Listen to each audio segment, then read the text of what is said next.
বিসমিল্লাহির রহমানির রহিম। প্রতিদিনের মতো আজকেও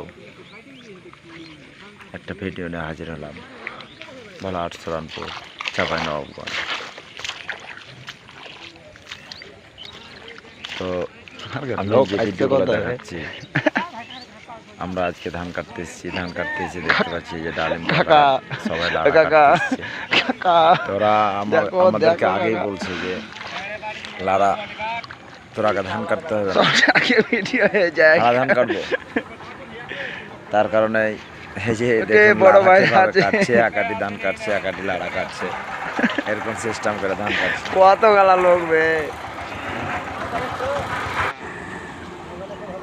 অভাব নাই। এটা আর কোথাও নয়, আমাদের ইস্তার কাকার জমিতে। আপনার 22 তারিখে আমরা ধান কাটতে গেছিলাম। ধান কাটতে যেয়ে যে দেখুন লাড়াগুলো গোছাচ্ছে কত লোকজন। আমাদের 25 কাঠা জমিতে যদি 30টা যদি লোকই থাকে তাহলে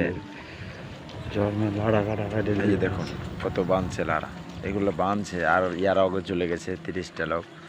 ভালো থাক।